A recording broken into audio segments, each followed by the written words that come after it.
Pasamos al punto 9. Dación cuenta del decreto de alcaldía 734/2013 aprobando el marco presupuestario para los ejercicios 2014-2016. En el acta de la Comisión de Organización del 26 de julio, en el punto 4.2, se dice: toma la palabra el interventor José Luis Urquijo y se da cuenta del decreto dictado con fecha 12 de julio de 2013 a fin de elaborar un marco presupuestario para los presupuestos generales de este ayuntamiento para los ejercicios 2014, 2015 y 2016, de acuerdo con la regla de gasto y criterios de estabilidad presupuestaria y sostenibilidad financiera derivados de la liquidación de 2012.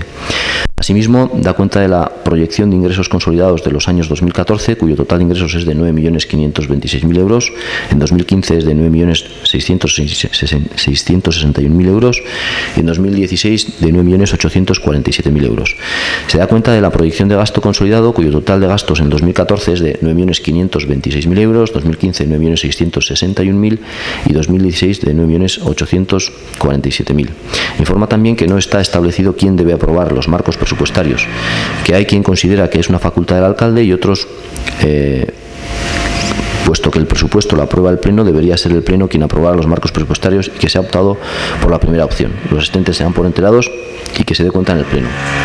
De alguna forma, de la propia redacción del acta, pues se concluye fácilmente pues que estamos en unos cambios legislativos que todavía tienen algunas lagunas y que todavía no queda muy claro cómo se tienen que aplicar.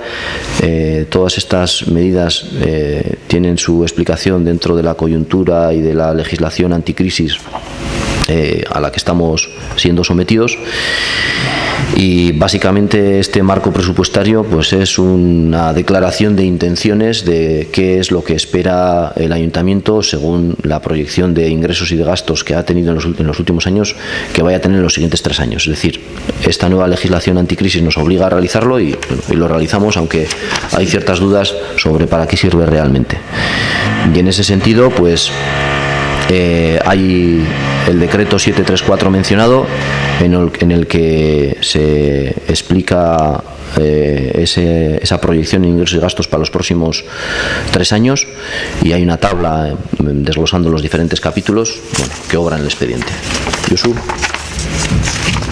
Yo voy a votar que sí por votar, porque vamos, me parece lo primero que me parece absurdo que en estos momentos, en la situación de crisis en que estamos, se pueda plantear el hacer una previsión para el año 2016. O sea, esto no tiene ningún sentido.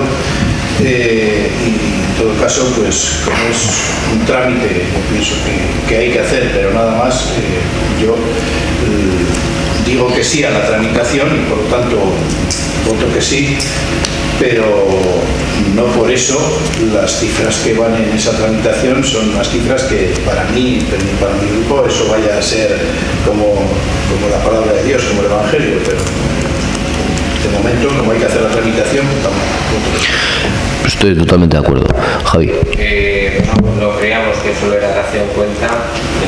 Bueno, perdón, sí, también. Error mío, era dación cuenta, no estaba sometido a votación, perdón.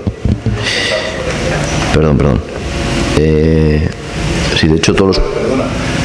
De todas formas, si esto se hace igual que en las instituciones superiores, yo me da la sensación de que esto tiene que pasar por pleno, pero eso miradlo bien, a ver. No, en el sentido, quien lo ha mirado es el interventor. De hecho, en la comisión así lo explicó y bueno. Sí, bueno, da igual. Lo que me diga el interventor en ese sentido.